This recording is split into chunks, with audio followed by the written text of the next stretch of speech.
Hello everyone, it's Danny here and welcome back to my channel. We're going to go ahead and get started on this special edition of what's new and what's happening at Disneyland.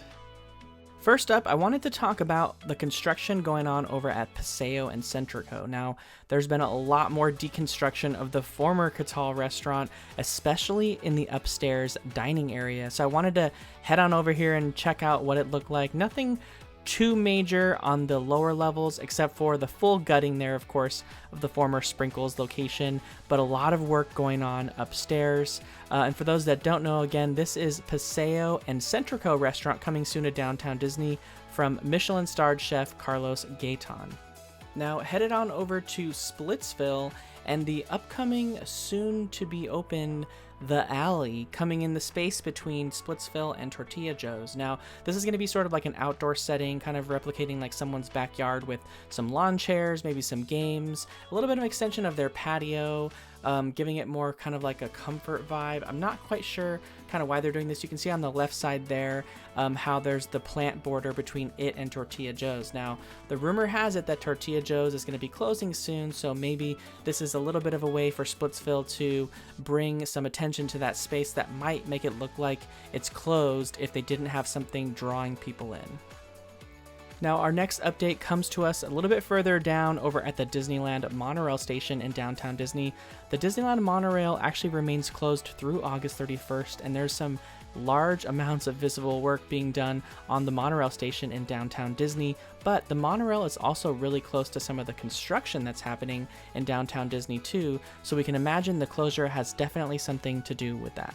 And speaking of construction in downtown Disney, the west end of downtown Disney continues its major renovation to replace all that space that was given up by the former AMC movie theater and a bunch of the other shops there, including Starbucks. Now, they have really started to ramp up construction here on the former dirt lot and opened also a new planter adjacent to this new space that's going to really fit that retro modern sort of mid-century modern look that they're going for. And you can see just over the fence there, peeking over, is the new stage and some of the new concept we saw in the concept artwork released by Disney, potentially replacing permanently the downtown Disney live stage that they've had there in place for quite some time.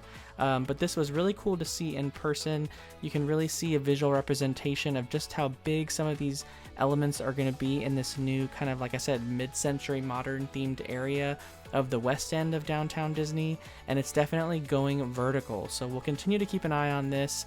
They've definitely expanded the footprint of the construction, and it's really changed a lot of the access points throughout downtown Disney. Next up, I ran into a little bit of unexpected construction that I didn't quite know about or hadn't really heard about online, and that was over at the former ESPN Zone location. They're doing some major construction on the lower levels of the building and had it all fenced off completely around it. This also really affecting the entry in and out of downtown Disney, mixed with the construction they already had going on over at the Disneyland Hotel. But you can see here the fence goes completely all around the outside or exterior of the former ESPN Zone and kind of stretches out towards where you walk towards the Disneyland Hotel for security there. And you can see here just how narrow it makes that passageway over to the hotel. So keep in mind, this might be a bottleneck location in some of the busier moments, like early in the morning or later in the evening headed back to the hotel.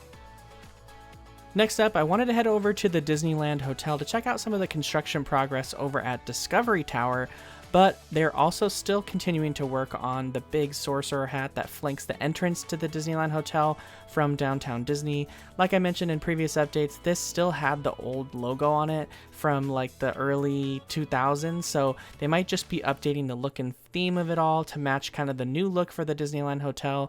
But I continued on and headed over to the back of the hotel to get a better view of the new Discovery Tower, and you can see it right here peeking up over the fence. There wasn't really a lot of work going on over here, but they were ramping up, adding on all the glass balconies to the larger villas, as well as the last little bit here of the color panels that flank those balcony rooms for like the 1, 2, and 3 bedroom villas over at the Discovery Tower. So What do you think about these new villas? Do you like the look of it? Do you think the tower really matches the theme well, or are you excited about it opening later this month? Let me know in the comments below.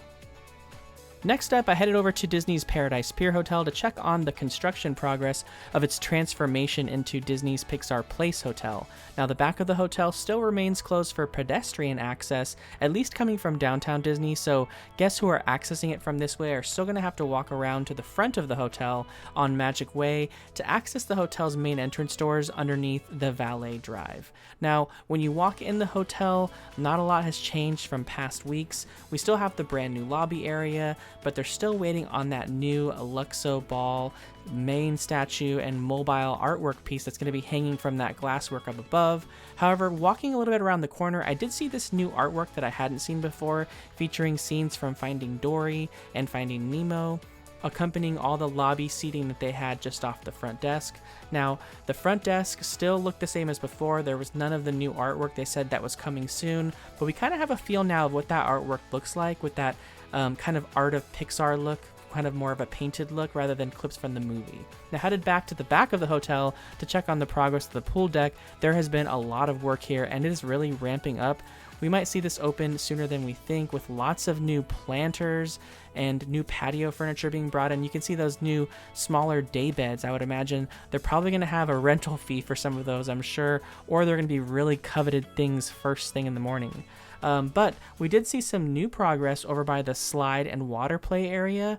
We saw water on the actual slide itself being cycled through. So this is probably a good sign that things are going to be opening soon. So we'll definitely have to keep checking on that. And guests that are having stays up and coming at Disney's Paradise Pier Hotel are probably going to have a brand new pool area and pool deck to check out when they're visiting.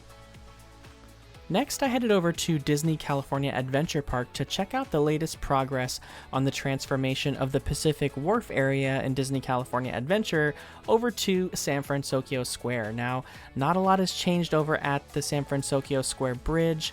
It's looked the same actually now for quite a few weeks here. It's kind of stuck in this spot here. Not a lot of progress is being made on painting it or adding any more embellishments to it. They're probably a little bit of a holding pattern for some sort of something they're missing here, but it all still looks the same. However, some big major thing did happen over at San Francisco Square this weekend, and that was the debut of brand new foods at Lucky Fortune Cookery. And the Lucky Fortune Cookery neon sign returned back on top of the roof in a brand new, or I guess updated version. It's been missing for quite a while as they go through the transformation, and it was back this time. But like I mentioned, there were new foods available at this location. I wasn't unfortunately able to try any this week. I'm definitely going to be trying those in person next weekend, and I'll be sharing that with you. There's new construction walls also along the left side of Lucky Fortune Cookery, but other than that, not many other changes, at least visibly, in San Francisco Square.